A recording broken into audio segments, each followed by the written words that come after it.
My name is Esther Mushiri from eMentoring Africa. Excited to host and moderate this session on a beautiful Friday. It was sunny today, so I feel quite excited. The other reason why I chose to start with why mentors are important is because today our topic is on studying. Why do we need to study? And usually we study mentors. When you journey with someone, you not only pick what they say, but what they do. A good mentor will be an open book. They will tell you where they failed, where they succeeded. They will show you their scars. And so this is what the Mentors Parlour is trying to do. Today, Pamela will be telling us why study.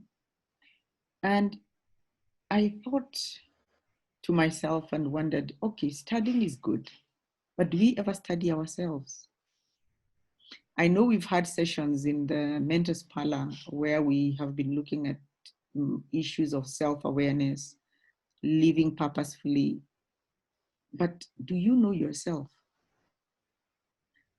Assuming you're in this parlour, perhaps you're a mentor. And here I'm speaking perhaps to Harsh, to Afula, to Pamela, to myself, and others who you have been mentoring someone.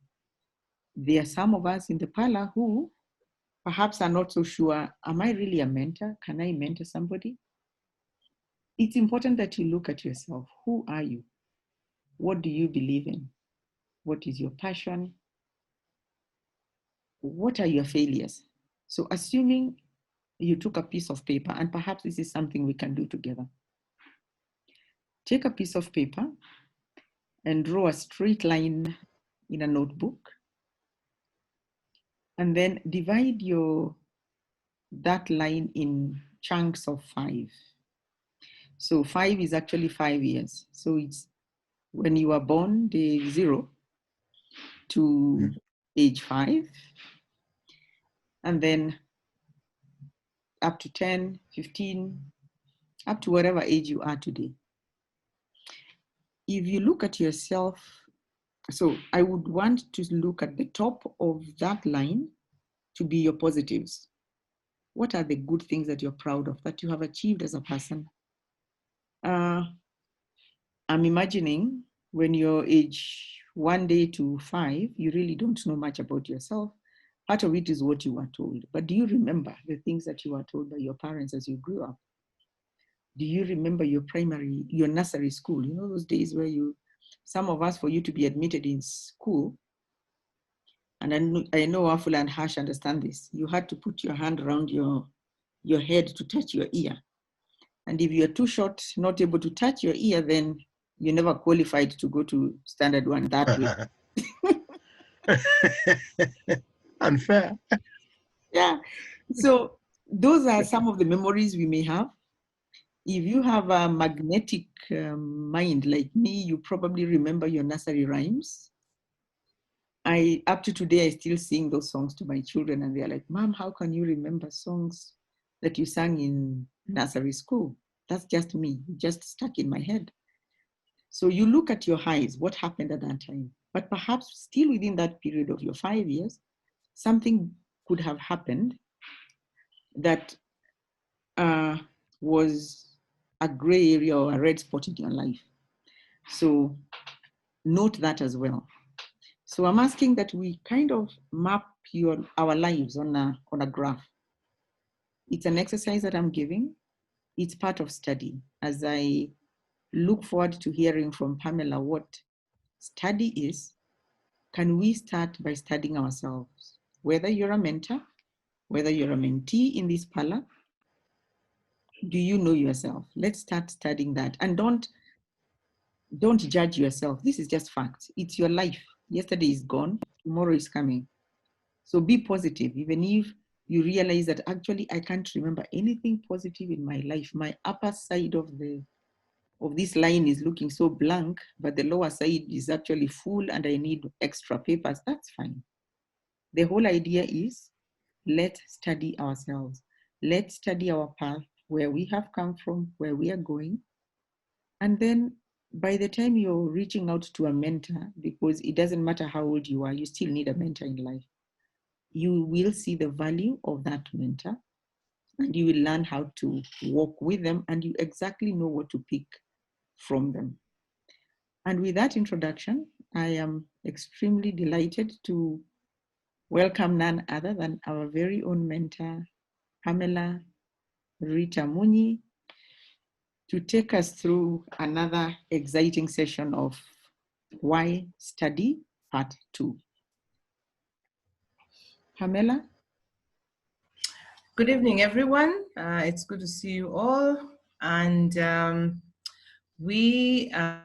think, need to begin. And the best way to do that, Esther, is by probably doing an update on what we did last time, because this is our second session on why to study.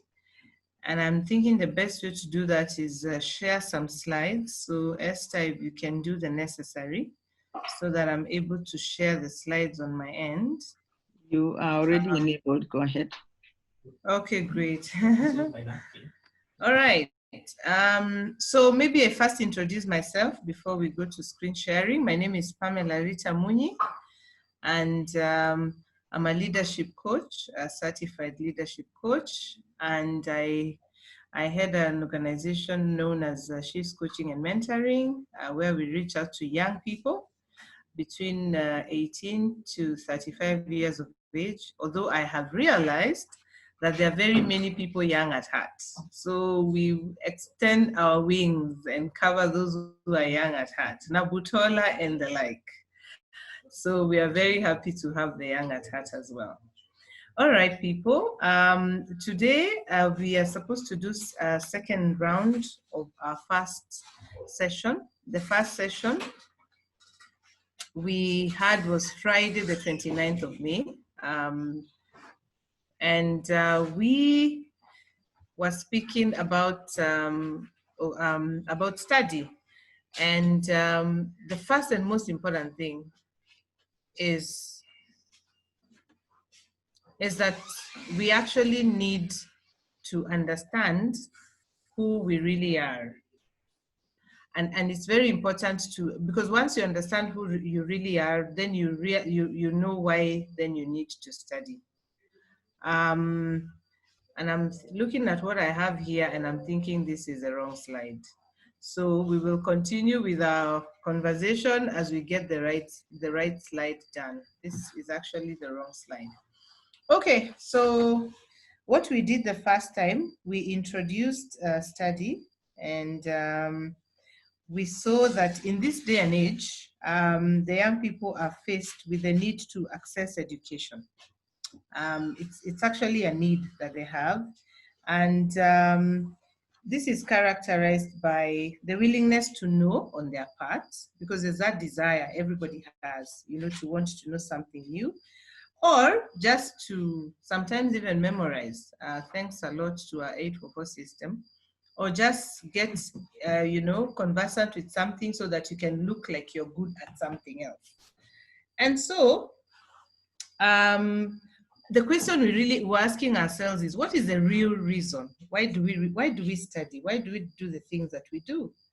And evidently, many of you in this meeting right now are employers, and many of you know there's a very big gap between the certificates that the young people bring to your desk attached to their CV and what they can actually do. We have that gap, and we still have that problem. And for the first time, the last 3 years, I've been involved in engaging young people in internships, and it can be very disappointing sometimes when somebody comes and says, oh, by the way, I can do this. And then you give them something to do and they're not able to deliver on it. And the reason why we are talking about young people at this point in time is because I'm assuming we are all aware of the statistics that about 60% of the population today in Kenya is actually composed of people who are young, people who are in that age bracket. So we are saying in the next 10 years, in the next 20 years, these are the people who are going to be in charge of institutions, of organizations. They're actually going to be the leaders. So it's crucial for us to make sure that they're well prepared for what is ahead. Now, we also looked at the analogy of a builder, and we saw that it is one thing to learn how to do architecture in class, and it's another thing to actually go out there and put a building up and make sure that the building is in place.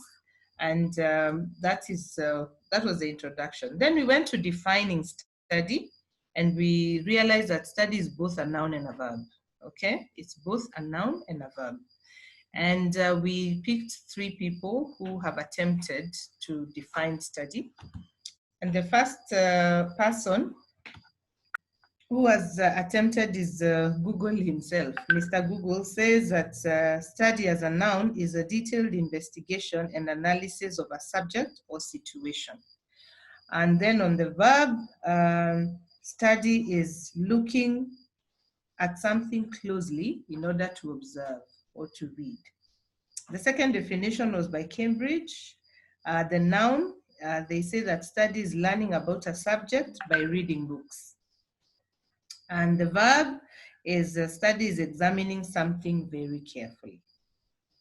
The last definition was by yourdictionary.com, and they said that study as a noun is the act of learning and spending time.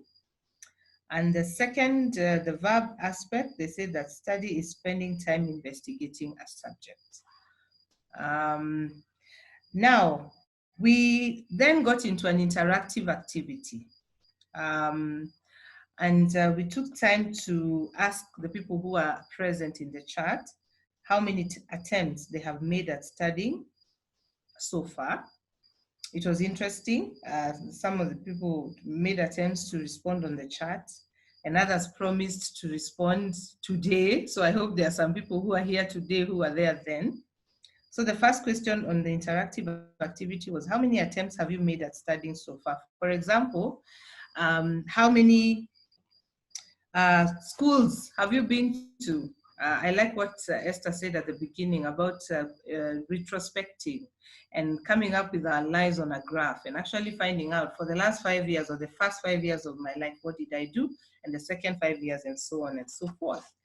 Now, the second question on the interactive activity was, do you remember any transformative experience you have had in your journey of studying? There are very many of us who have actually been to school and have done many different things. But was there really anything transformative? Is there anything you remember that actually transformed your life?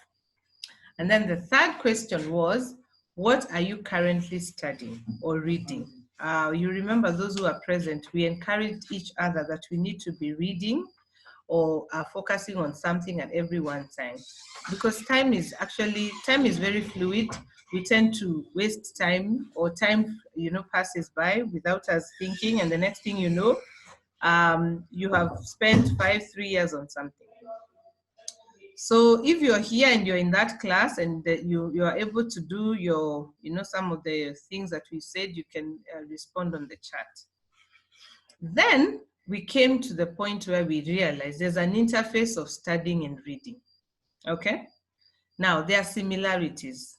The similarities of both is that both studying and reading are practices that we carry since our childhood. These are things that we are constantly engaged and involved in, whether by willingness or by coercion, depending on how you grew up. And then the second similarity is that studying and reading are interdependent, and they complement each other. So in order to study, one must be able to read. I'm sure you know that. You must be able to, to read so that you can focus on studying. And finally, okay, that's an error. It's reading 1 instead of 3. There's a subject matter at hand to be learned. Whenever there's studying or reading, there's a subject matter at hand that needs to be learned. Then the differences between studying and reading. Reading is immediate and has no specific limit given to it, while studying takes a longer stipulated period of time. For example, if you want to read a book, whether it's a storybook or it's fiction, you just pick a book and you read. No pressure, no specific time. Nobody is pushing you and saying you have to finish it at this time. But the minute you get into a study process, whether it's a course you're taking at a college or wherever, then now you have a stipulated time that you need to do something and you actually need to put effort to it. The second difference is that reading is done at the will of the reader, while studying has specific learning objectives. For example, memorizing, understanding a concept, or taking an exam. Now, the most beautiful thing about reading is that you can do it whenever you want, however, yeah? And then, but studying, there are objectives. There's even someone who's leading that process of ensuring that the objectives are met. Thirdly, difference between studying and reading is reading is more than often done to get at the gist of an idea, while studying is done by someone more often than not to become an expert. Okay? Moving on. Now, we also looked at the study's best practices. We were encouraging one another that we need to read in line with our purpose, whether it's an ebook or whether you're following a document on YouTube, or whether it's something that is a hardcover book. It's important when you read in line with what you're about, what you're wired for. Secondly, we really talked about developing reading habits and scheduling daily or weekly times to read. And it was interesting to hear what some of the people who are in the chat, who are parents, have been doing in this area. We had stories of parents who have had to take TV out of the house so that there can be a reading culture. We had, I was privileged to have one of my professors on board, and he said that one of the things that he does with his children is that they organize for reading. They organize for reading drives or game. They come up with a game around reading, or they actually compete, reading competitions. And he does it with his teen sons. And I thought that was really great. Then thirdly, as another study's best practice is to implement and make use of the knowledge that you acquire. In essence, what you read, don't just read and have it in your head. Practice, put it into practice. If you've read how to bake a cake, go ahead and bake that cake. If you have read how to do a training, go ahead and roll out that training. If you have studied, to do something, make sure that you actually have practiced how to get it done so that it's not just head knowledge. Now, today, we are going now to begin from this point, why young people need to embrace study. And this is something that I found very, very interesting, because I looked back in my life and I realized that my parents may have wanted me to study, but probably they were not able to communicate it very well. So it came out like coercion, And unfortunately or fortunately, I was raised by teachers. My mom was a teacher for like all her life, and my dad was a professor. He used to teach. So there was so much pressure at home, not only to read, but to succeed or to do well, to excel in reading. And because of the things that were done, the way it was brought out, some of my siblings, rejected it and really pushed it away. And some of us embraced it. But at the time, we were not embracing it because we liked it. We were embracing it for peace. The way you just do something for the peace. You want to have peace with your dad or with your mom. Now, the reason why young people need to embrace study, and one of the reasons why at the Mentors Parlour we've decided to actually have this conversation, is because learning is continuous.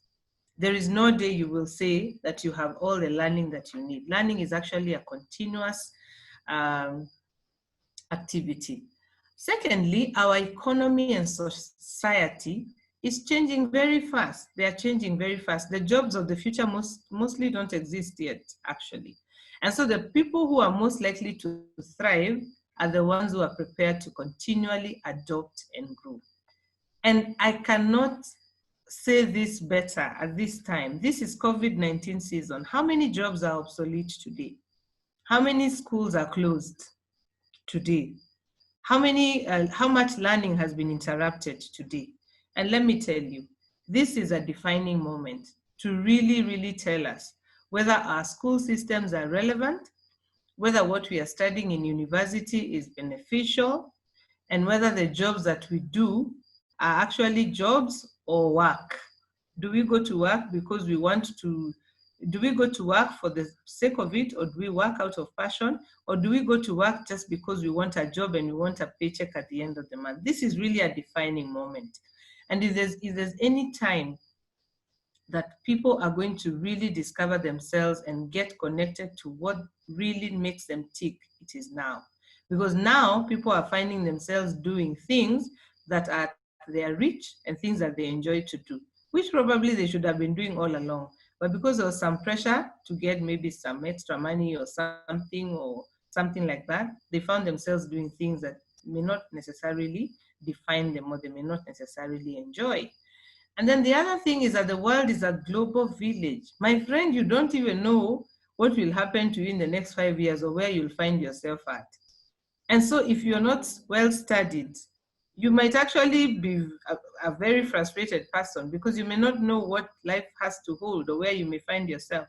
Let me share a story. I have a friend of mine who traveled to the US to I think he was going for a meeting. It was a meeting. They were having a conversation about evangelism and the mission field and how he can be able to develop a training so that he can come and train young people in Africa and Kenya on how to do missions. Do you know what happened to my friend? He was caught up by the travel bans. He actually got stuck in the US. And so he's still not back to Kenya. Think about him. If he's not very well organized, he could actually even be in a lot of trouble because that's 3 months and he doesn't even know when he'll travel back next. Okay? So you actually never know where you will find yourself in this global village at any time. And finally, disruption is the order of the day. So we need to adjust whenever there is need to, because anytime we can be disrupted. And that's actually why we are having a Zoom call today, because disruption has happened and now we cannot have a conference. We actually have to meet this way. All right, why young people need to fully embrace study? I found that this very interesting, that it is possible to actually be in a situation where you think you're learning, but you actually have not grasped the things that you need to know. So our young people need to understand, they need to learn how to effectively learn. I know it sounds like, a repeat of the word, but there's actually a lot of meaning in that statement. They need to learn how to embrace and how to internalize learning. The second thing that is very important about study is that it is important for the young people to understand the past. History is very crucial. And let me give an example of the ICT field. Esther and I and a few of you in the meeting are actually involved in the ICT space in this country. And one of the things that I have seen in the conferences that we've had in the past, and even as we work in, mentoring, as we continue mentoring the young people who are experts in the ICT field, is that history is crucial, because you need to understand, where are we coming from, where are we today, and where are we headed? There's a statement, sort of like a cliche, that says history tends to repeat itself. Now, if history is repeating itself in an ICT trend, or in a political trend, or in a business trend, you need to be able to embrace exactly what history was there in the past. And you cannot do that without reading or studying. You need to study history so that you can be able to even understand. You can even be able to even tell what is going to happen, because now you're abreast with the trends. So it's very important for our young people to embrace the study of history. Number 3, our young people need to wield the power of math and science. As much as we do not want to admit this, math and science is all over the place. I can see Hash in this conversation, and he will tell you, because he is one of the persons who's been in sales and marketing for ages. He will tell you that math and science are real, in business even. There are people who are very good at what they do, but they are not able to make sense of math. And you know, the worst thing that can happen is that you are actually involved in a project, and all of a sudden you need to actually come up with a report. If you are not up to breast with the math, then it will be very difficult for you to actually know what is going on. And then the fourth thing is experience and making art.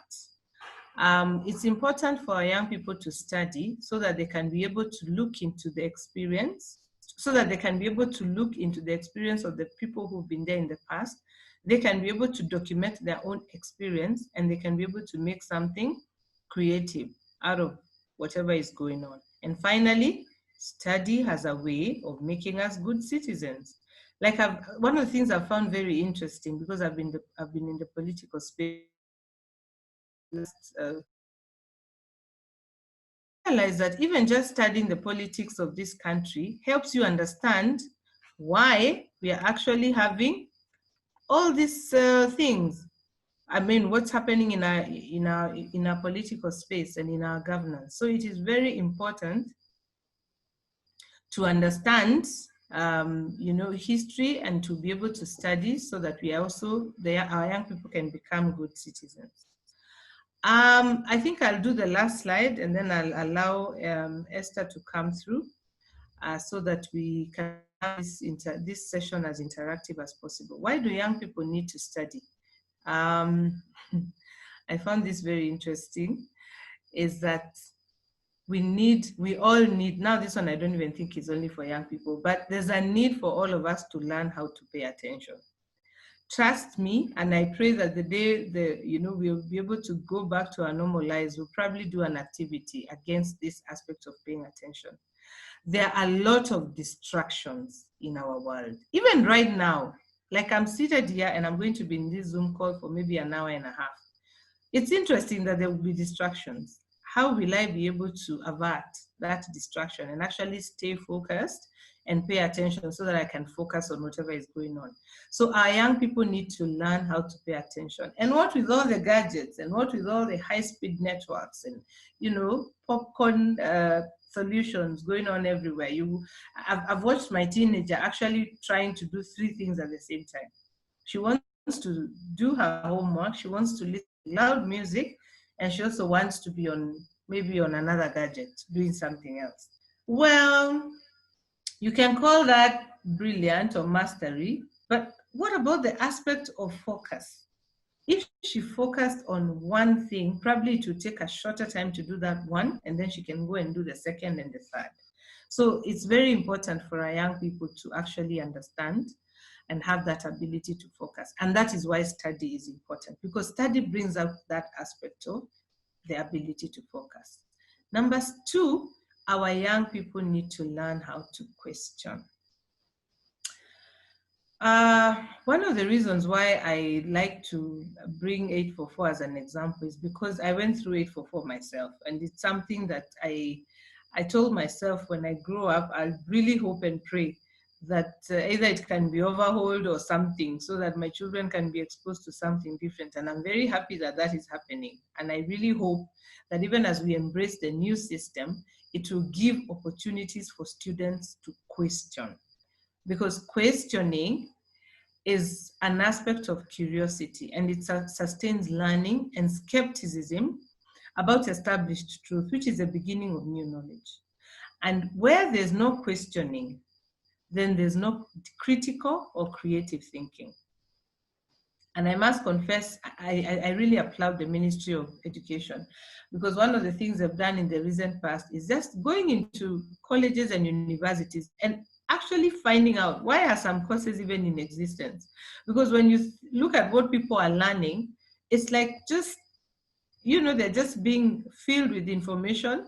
There's nothing critical or creative about it, and it cannot even be implemented. So as much as it was painful for some people to lose courses or certificates and the like, I think that was the spirit. That the process of that committee was to really establish, is what our young people, is what is being taught in the university really applicable or relevant in today's world. So it's very important to allow our children to be creative and to be critical. And I'd just like to admonish the parents who are listening to me today, or guardians or whoever. If you have a young person in your life, a young child, especially when they're toddlers or when they're in their middle age or teenagers, they have a lot of questions. Please don't shut down the questions. Let them ask. Let them question. Some parents were brought up in the military era where you do not question mom or dad. They are the law. And you know, some of us are very good. We even use the word of God to silence our children. Let our children question. You need to be so secure as a parent and as a grown-up that you can allow people to question the things that you do, because it is in the process of questioning that understanding is perfected. It is in the process of questioning that new knowledge is even developed. Actually, one of the things that I've really experienced in the last few years is that I have started to learn much more when I go for a training, and I leave the training with much more information than what I have on my slides or what I thought I knew. Because once we have that attitude of learning from anyone and everyone, then we are on the right track. Thirdly, we need our young people to learn from failure. Our young people need to learn from failure, and it is very important. Just a second. It is very important for our young people to understand that failure is not necessarily negative.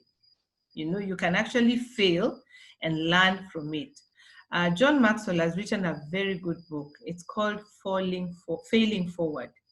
He actually talks about the greatest failures that some people he has quoted in the book, that their greatest failures were actually their turnaround moments. So when you fail, it is time to learn. And you know, it's very easy to tell people, oh, you know, it's good to embrace failure and you know, you learn a lot from failure, until I started failing myself. And I really struggled to embrace the failure. I must confess, this last decade of my life, I've had a lot of successes and serious failures. And I've really had to humbly appreciate the difficulty in learning from failure. But tell you what, that is the best time that you can learn from failure and pick yourself up and move on. And fourthly, there are essential elements in the academic subjects we learn in school. There are some things that are very essential that we cannot get from just reading a book for fun, or you know, or just reading a magazine. There are some essential elements in the academics, and I dare say even the discipline that is developed by some of the things we need to do, and being under authority and things like that. So our young people need to study, and we need to encourage them to do so as much as possible. Esther, would this be a good place to stop and just hear from a few people? Some of the things I'd like to hear, of course, are how creative and critical, is our thinking, and are we actually stirring our young people, the ones in our home, because charity begins at home, and the ones abroad or around us, to actually embrace critical and creative thinking, and to just embrace study, of course, which is preceded by reading. Esther, are you there? Oh, I am so here, and I'm excited. As I had said last time when you did session 1 of Why Study, it just brings out that other angle of study, or what you read is really what remains in you and what pushes you from one level to the next. And you were right when you said that some of us, we really did not grow up in a culture of reading. I do remember when I was growing up, my father somehow loved reading, but he read novels. So anytime James Hadley Chase, for anybody who remembers James Hadley Chase, Wafula, he got the latest that was on the bookshelf. And so he had James Hadley Chase, he had the Nick Carter, he had Agatha Christie. And so we were waiting for him to finish a book, and we would all run for it and read it. And so that is where, for me, I picked the culture of reading. Okay. But it would be interesting to hear what at least first of all, we've just figuring it, saying, what are the people in this parlor today reading? That's a very good, honest conversation, because when you go back to the exercise I gave earlier as you were starting of drawing the line, can we see if we can put something in this period of our 5 years? Do you have a book on your upper part of your line?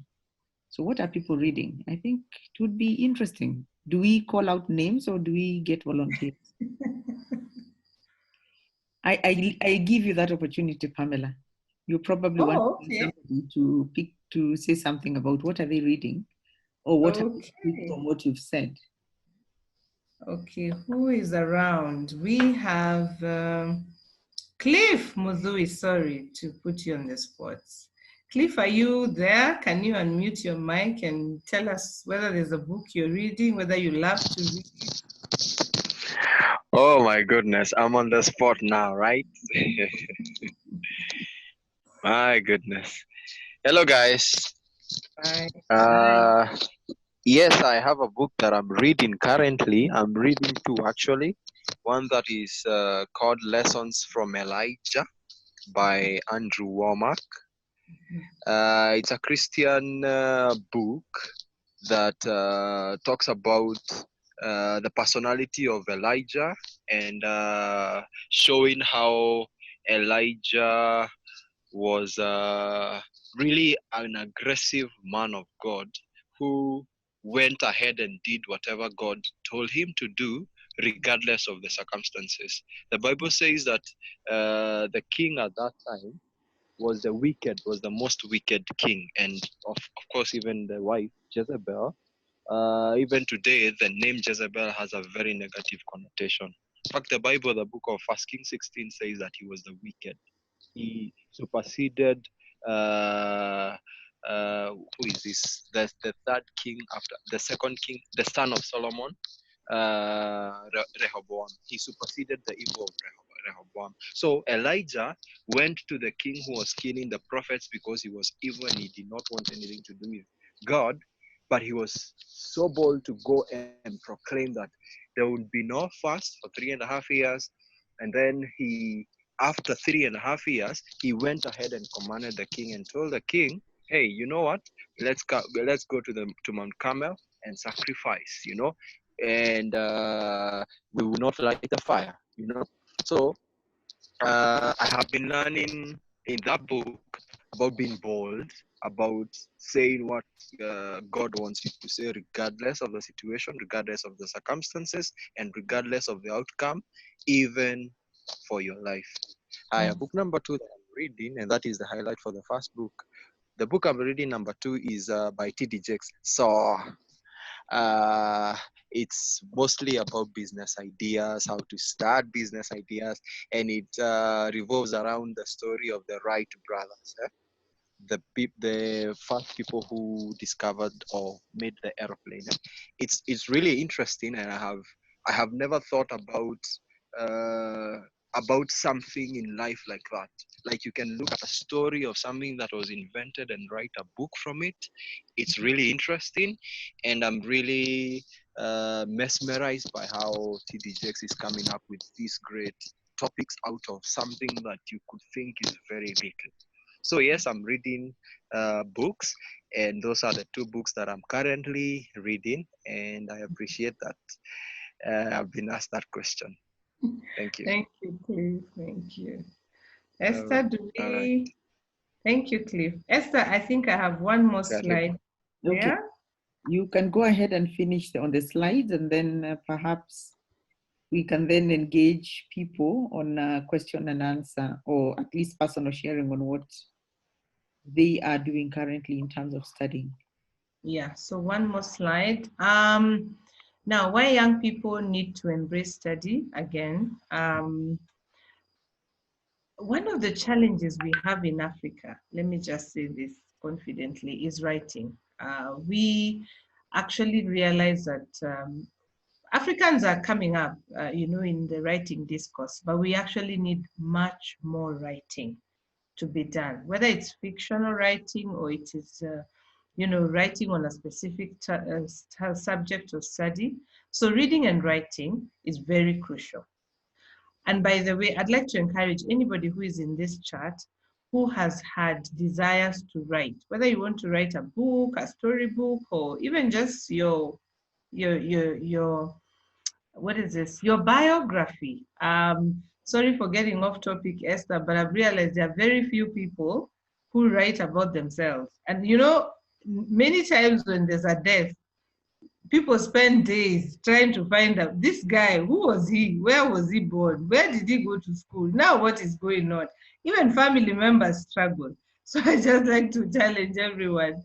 Write something about yourself. I mean, it could just be a page or two or so, and just share it with somebody. You never know when it will be needful. And there's nobody who can write about themselves better than you.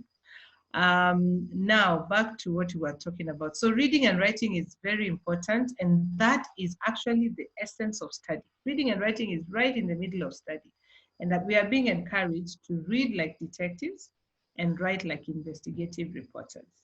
You know why you need to read like a detective? Because there's so much that is in the things that we read, and only a keen mind or an alert eye can fish that out. I shared in the last forum that we had that reading can be so exciting that you can actually begin to enjoy even reading for exams. Because as you're reading for exams, you need to begin to ask yourself, what was this course about, by the way? And what did I learn from it? What did I find interesting? You know? So why do you need to write like an investigative reporter? Because the things you write need to make sense to people, and the things you write also need to have something that people can run with, you know, that they may not have had before they read what you wrote. The second thing is mathematical reasoning. I really would like Hash to make this comment or as soon as we get into the interactive space, because it is very important for people to actually embrace mathematical reasoning and realize the place it has in business or in sales or in, you know, even beginning your own business. So the mathematical reasoning is crucial. And I have said algebraic thinking and mathematical modeling to understand quantitative relationships and generalized patterns. We may not have enough time for me to break all that down, but I'm sure even as we move along, I believe one day we'll have a session when we are just reviewing the things that we have learned, and we can, you know, break things a little bit further. I'd like to encourage us to even just change our attitude towards figures and mathematics and algebra. We have some children in our houses or teenagers who like to say, oh, I hate maths. Oh, maths is very difficult. You can actually encourage them to change their confession, because that's how it begins, you know. The attitude you have towards something actually tends to conform you and make you, you know, do things in a particular way. So I think the mathematical reasoning is something that we need to embrace. And then thirdly is the scientific knowledge and thinking. They need to adopt systematic observations that feature everywhere, including business. You know, scientists are very interesting people. By the time a scientist approves, you know, a fact or a finding, they have actually researched, they have looked into history, they have tested it even, they are persuaded beyond a shadow of a doubt that this fact or this finding is actually the way it is, because they have done studies and gone around it. And that's something that I want to encourage people to do. Before you believe something, ask yourself, who said this? Which year did they say it? Why did they say it that way? You know? So that scientific knowledge and thinking, by the way, is really going to help us, even in just public surveys or just community you know, ventures. If we have people who, you know, do things before they do something, there's evidence. There's something that I've noted, even in our governance system. There are a lot of programs that are implemented before the research is done. You know what that is? It is actually a culture where people think, oh, you go to a place and you find people are hungry. Then you decide, oh, these people actually need food. But maybe what they need is seedlings to plant, or maybe to be taught about how to handle their soils so that they can be able to plant better quality seedlings, and so that they can have bumper harvest, so that they can feed themselves, you know.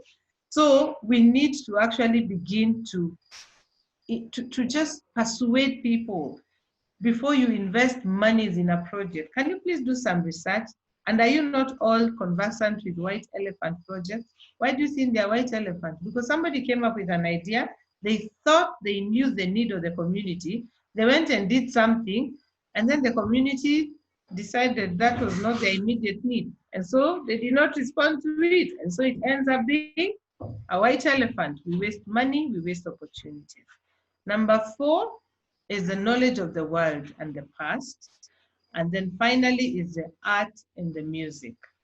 I mean, everybody needs some little art and music in their life. Life is not that serious. You know, we need to make life exciting. So I'm avoiding to talk too much so that I hand it over to Esther for some more input, because I can also see our time is far much spent. Thank you very much. Wow, Esther? that was Yes. beautiful. Thank you, Pamela. I am hoping that we do have someone here who is burning to say something about what they have read. And I want to actually engage one called Mukuhe Masharia. Oh, she's here. I need to write a book. Good. Hi guys, how are you? We're good. Yes, you know, I'm hearing Pamela saying about you know, the way people die, and there's all these things we hear about, and it's such a hassle to write. You know, sometimes you don't even know you're looking for, you know, a grandfather who, you know, we're asking each other who is still alive, who might be able to tell us about, you know, this person. And you're right, you know, as Africans, we really need to document, because there's so much. And I've just noticed that, you know, writing is not, it doesn't have to be like, I mean, something extraordinary. It's like almost like, you know, what I write in my diary or in my journal. And then over time, I think it can become something, you know, and I'm told, like, when you take it like to publishers, there are those guys, I think there's a manuscript, there's a whole process around that, which I don't know, and I would like to know more about. With regards to, yes, so if I want to write, what is the beginning? I mean, does it have to be so targeted, or do I just start writing? Like, you know, I write a lot of things, but they're all over the place. But I imagine if there's a way I got guidance, then perhaps I could actually publish. So yes, I'm enjoying this discussion, and I do want to write a book. Yeah, that part of the how to, I guess this is what I'm, you know, I'm getting tips and hoping we can even go, you know, maybe get those insights. I'm glad to see Harriet. Harriet sells books. Okay.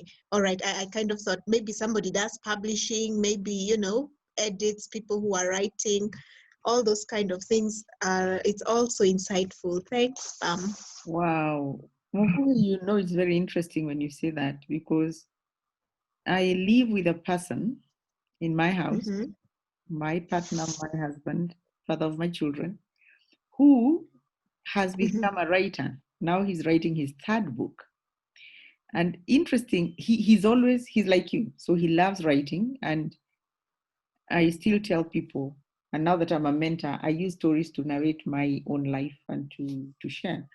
So I remember when he was catering me those many years ago, he would write very nice letters and poems. Wow. He even had Oh a my journal. gosh. And in his journal, he would actually write, today I met Esther, today we had coffee at this restaurant, today we did this. And so when we married, I realized that he had actually been writing short stories, poems, and life takes you in a different tangent. So he pursued his career and did his things. But later on, he said, you know, I want to write a book. And it is after we had started Mentoring Africa. And he realized that sharing stories actually make people have a positive outlook to life. He has a very humble background. And so he decided to write a book titled Nobody Told Me. And so his first book was all about the mistakes he has made. So everything from his childhood to how he dropped out of school, how he was brought up as a child, it's real. So he puts it there very raw. His second book, it's after we did a mentoring program in in Naivasha Maximum Prison. And after engaging with all these inmates who are there for life imprisonment and listening to their stories and realizing that some of them actually made mistakes because nobody told them what they were doing was wrong.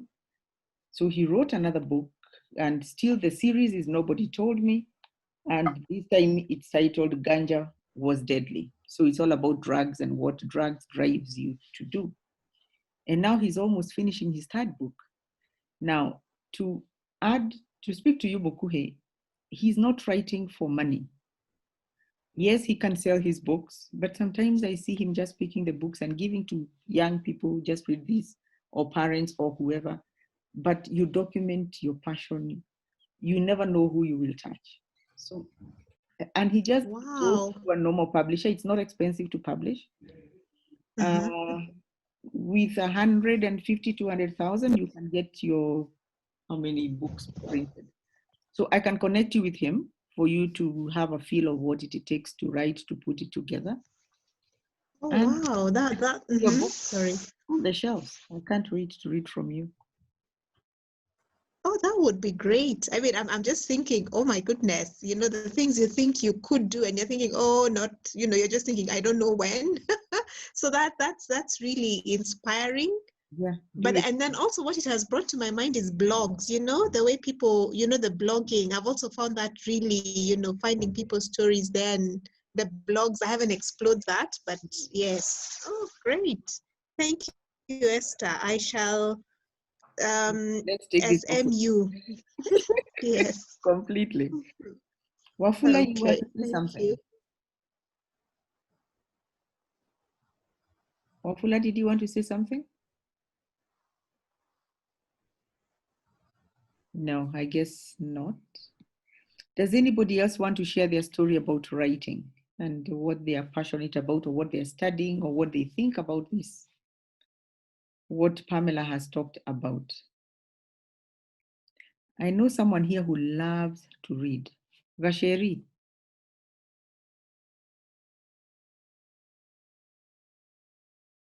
Would you mind sharing your experience and what you love reading and why you do it? Good evening, everyone. Evening. For me, I think my introduction to reading was when I was pretty young. Mm-hmm. We happened to live in a township area and I was subscribed to the National Library Services. Those days when you had to go get a chief to sign recommendation, then you are allowed to borrow books and go home with them. Mm-hmm. So I started reading at a pretty young age. Okay. And for me, I feel reading gives you a chance to get into people's minds. Mm-hmm. Travel a lot through books, even from the same spot. Okay. Yes. So that's my biggest motivation basically in reading. I read for fun. I read to unwind. Yes. Yeah. Okay, great. Thank you for sharing that. Anybody else who wants to talk about what they read or why they don't read? Before I pick people. Lucy, Patricia.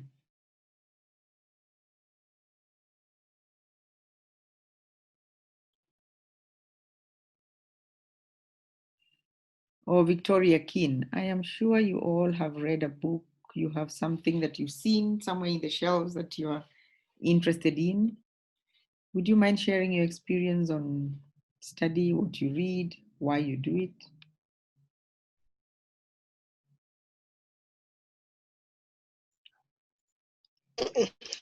Maybe, okay, I'm not a big reader. Yeah. Hello, I'm Lucy, Patricia. Yes. Yeah, I'm not a big reader, but I've been reading the Bible. That's a good book. And then very many years. I'm 48 years. And then I was I just realized that for very many years I've been interacting with the Word of God, but I don't know the story. And so I began looking at the book of Revelation, Mm-hmm. and then it took me to Ezekiel. Mm-hmm.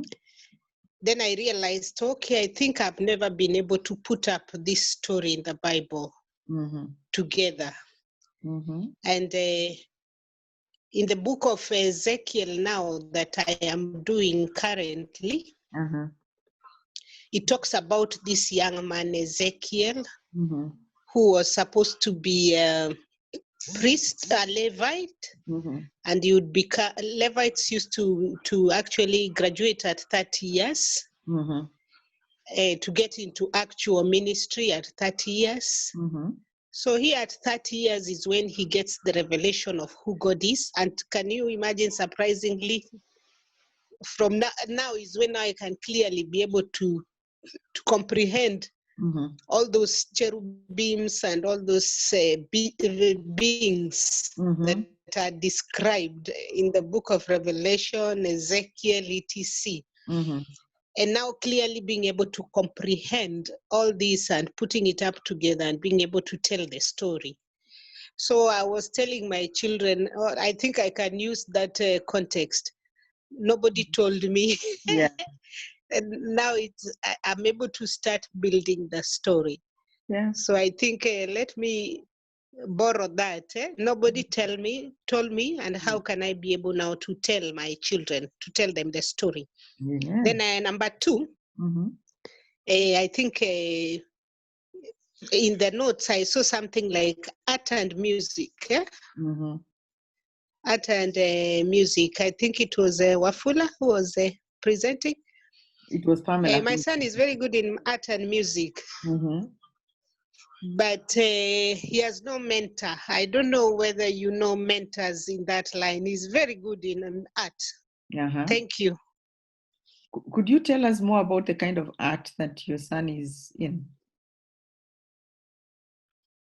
Hello? What kind of art is your son in? Okay, drawing. Okay, he's just began his first year at the university, Mm-hmm. but all through his life, Mm-hmm. he can draw. He can actually do real pictures. Mm-hmm. Even he can draw you. Wow. So I was trying to figure out what can I engage him in so that he may be able to use that art. There is one Am I clear? Butola here who is very passionate about talent in the youth. Maybe, what would you say about that?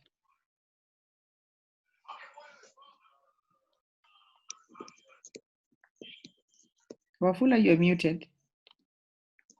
I mute myself. Okay. Yes. Thank you. It's a good challenge. In some of our discussions previously, I said, God makes no junk. So each one of us has talent that they would like to bring to the table. And it's up to us to tease it out. And Lucy, Patricia, is that? It's a good thing that you are sharing with us, because that young man, we could be having a Michelangelo waiting to happen, but he needs somebody to hold his hand and take him across the street. You know how if somebody's blind and they need to cross the street, somebody has to hold them, take them across the street, and then they can walk on their own. Mm-hmm. So that facilitation is something we need to work on, and yeah, let's pursue it Okay. through Esther. Yes, I hear you. Okay, thank you. Yeah. Good. Anybody else? Hush. No, actually, Alan. AJ, you talked about you are a writer, you read a lot. Could you tell us? You're one of the youngest in the parlor today, so please share with us your love for books and writing and reading. Right. So what exactly about writing? I don't know. Someone asked you, I think you responded to Hash. So do you write or do you just read? What about study? Because I remember Pamela has talked about both writing and reading and studying and what you get out of it. What can you say around that area? Right. So I actually do both. I read and write. And as far as reading is concerned, I think it helps a lot when it comes to vocabulary and choice of words and how you generally speak. So that's what I'd say as far as reading is concerned. Obviously, it also expands your knowledge and helps you learn about things that you normally wouldn't learn about. And it helps you be in someone else's mind, as someone else said earlier. So that's reading. And then for writing, I feel like writing is like giving your heart a canvas so you can express the things that are in your heart or your mind that people normally wouldn't have a chance to experience. So it's like sharing a piece of yourself through this art form called writing. So as far as writing is concerned, that's what I'd say. And I've done things from fiction to non-fiction to educational, and basically it just feels like you're transferring a piece of you into other people, which is something you can't do with a lot of media, I suppose. Wow, wow, wow. That's great. I would love to add something from. Yes, Cliff. Thank you very much. So, I'm currently doing psychology, taking counseling psychology. Mm-hmm. But previously, I was trained in automotive engineering, diploma, and when I was doing that, concurrently, I did music, in piano and voice. But right now, I have been involved mostly in psychology and music. And now, when we talk about art, I have come to realize that art and craft, especially to the young people, children in particular, is really, really important. And helps the young ones to develop their mind in a way that is really brilliant and sharper. Maybe it helps them to focus more than they would have if they did not have something we call an art they do. It may be music, maybe drawing, maybe painting, all that.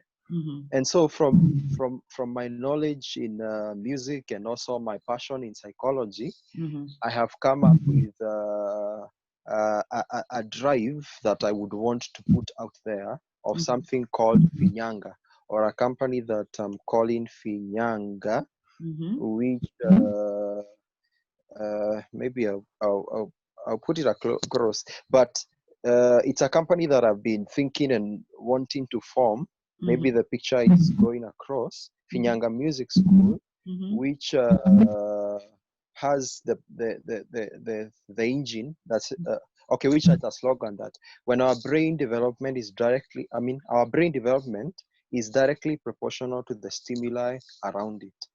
So Finyanga, or whatever the school, Finyanga Music School, will help the child, or will teach the child to focus by playing an instrument when I'm closely monitoring them. So what basically I'm saying is, because I have a knowledge in music and psychology, and I know what art and craft can do to a young man's mind, a child's mind, I really want to focus on really instilling the children, or teaching the children how to play an instrument or how to thrive in their art, because they will not only gain the art, but their mind will be able to focus, to have memory.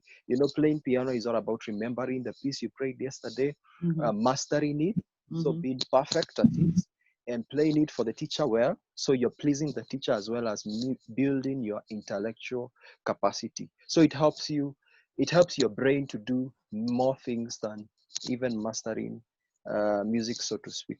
So really, art and craft is really wonderful when we think about it in that way. Wow, that is wonderful.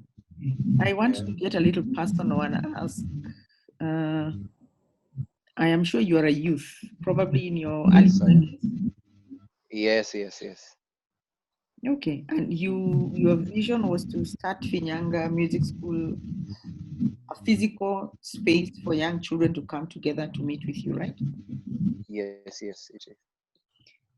I want to throw a challenge to you and ask, now that we have COVID, and part of the reason why Mentors Parlour started was to take advantage of this period of COVID.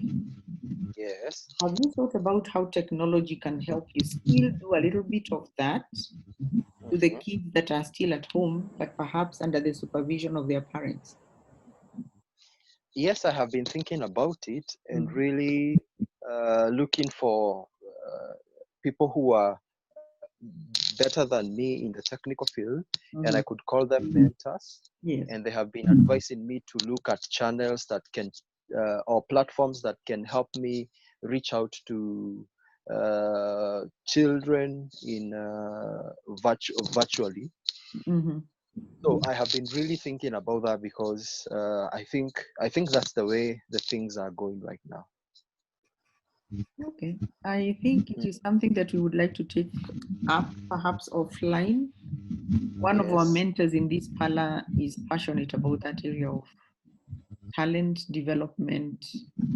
So Yes. we can take it offline and perhaps see how we can help you indeed Oh, get that's into the e-space and utilize this time when kids are at home to start something with Finyanga Music School. oh, thank you very much. Asante sana. Bye. Thank you, Pamela, you're back. Yeah, I've been here actually all along. It's just that I Okay. had muted and put off the video. I just really feel we need to hear Hash, especially on that mathematical scientific aspect and how it's interwoven in business. I know he's really trying to chat and not speak, but I'm requesting if he can comment on that because it's something practical that he's involved in on day to day. Hash? Sorry, my network is a bit bad. It's better now. We can hear you now. Oh, fantastic. Esther, please, can you repeat the question? I didn't get it quite clearly. Pamela, could you kindly? Question is one of the things that we have learned today is that one of the major reasons why young people need to embrace study is because there are many things in our lives that actually need that mathematical outlook and the algebraic approach. So I wanted you to share with everybody how practical that is because you're in the sales industry and how that is, interwoves in the business field. And like many people have said, they want to start this business or they want to start this, they want to jumpstart this idea. So how important is that mathematical aspect in just day-to-day life? Let me start from childhood. I was a very avid student. So I always used to get beaten, and that was because of my poor numbers. So that's maths right there. You study to get your marks. Your performance is your marks. Your grade is numbers. Your salary is numbers. All the outcomes are always in numbers. Is what I realized. And as I grew up in the sales career, the higher numbers that I got, the higher was the promotion or the rewards. So I am strictly biased to numbers, to put it that way, because to me numbers is everything. I'm a sales guy, so I'm defined by numbers, I'm judged by numbers, and nothing else works. So but in general sense, Pam, your question about business, what is business about and what is life about? I think everything is about numbers. So your profitability, your investment, your risk appetite, your I don't know what more to put, your projections, uh, your approach, everything is driven around money. Everything is budgeted. You have a goal in mind, and that goal is monetary. So the bottom line is everything in life we do, we like it or not, usually is around numbers if you look deeply. I hope that answers. Good. Thank you. That really brings it home. I appreciate that. Over to you, Esther. Okay, but maybe let me. The other day I was watching Chris Kirubi, and he was being asked, "What do you think?" In case you would want to, let's say, look back into your life, what do you think you missed? Chris Kirubi is one of the guys who is doing very well in business and in the manufacturing industry. And he said, actually, if I'm to be born again and get to school, I would do accounts. Because in my business, people just play with the numbers and I'm left mesmerized. I don't know. I have to wait until they have finalized and then they tell me this is it. So if I was to go back to school, I would pursue accounts. Actually, some of us, we also didn't like mathematics. And today, when I think after you finish high school, it is when you realize life actually is about numbers. It's about mathematics. It's probably basic mathematics. I don't know why we learned so many other funny kind of maths that didn't make sense to me. But the little that I ignored has a lot of meaning today, and I wish I had paid more attention. So, yeah, study is everything. May I say something about math? Yes, Wakula, go ahead. I was invited to JQuat some years back with PLO Lumumba, and the competition was actually a competition among high school and university students, and it was about maths and science in everyday life. And it brought home the idea that everything we do, even breathing, is science and math, okay? Everything, boiling an egg, you know, the egg is hard when you are boiling, well, okay, it gets soft and so on. So everything you do revolves around maths. I think the way I saw it is that a lot of young people and the syllabus with it is what confuses people to think maths is hard. If I can say so, maths is not hard at all. All of us can count our toes. Can't you count your toes? The only thing you can't count is your hair. In my case, it's not so difficult because I don't have much hair. But everything, and if you remove something, something else goes up. The biggest example I can share with you all is about fractions. Why did they have to put one number on top of another one? It confuses children to say this is half. But if the teacher brought in a mango or a banana and cut it into two and say this is one, now it's two, any child, even a fool, would understand that. But they made it so complicated. You know, boiling point of water, depending on your altitude, is 100. Boil water, put an egg in, and so on. So some of these things, we've made them difficult unnecessarily, and it intimidates young people. So when they go to a maths class, they're carrying James Hadley Chase. They'll not listen to what the teacher is saying. And I think it's a tragedy. We need to change the approach so that everybody gets comfortable with maths. Thank you. So I think the teachers need to go back to school to learn how to teach, because I think it was really the fault of my teachers. Now I want to say, like someone who had said they are faulting 844, I want to say it's the way it was taught. Because the way you're putting honestly, the formula, it sounds very easy. It's practical. It is easy. Did you see even Honorable, what's his name? Oh, you know, the MP for Embakasi something? Oh, yes, Babu. Yeah, he was teaching maths. He didn't need to prepare. Yeah, and he taught. Okay, him is very clever for sure. But truly, maths is not difficult. It's the approach. And we need to work on that. We really do need to work on it because you can't avoid maths, whatever you do, wherever you go. Even when you want to have a date, you have to remember the numbers. Otherwise, you'll go 2 days too late. Hash has had that. That's another session for Numbers Don't Lie. Otherwise, for me, this has been a very interesting session. I love it. It just makes study simple. I think that is where we're coming to. That study is simple and should be fun. Pamela, what would you say? And what drove you to pick this topic? Because this is something that you're really, really passionate about.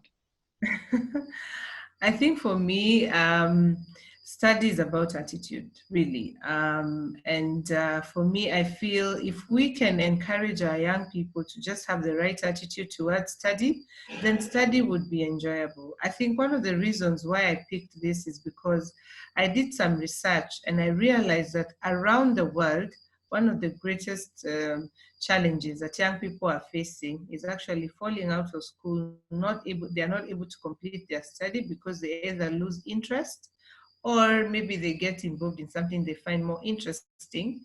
And then another reason that also made me really want to do this is because I can see the struggle in the marketplace. There's such a big gap between young people who have embraced, the knowledge that they need vis-a-vis implementation. And that is why we are having also a lot of shortcuts.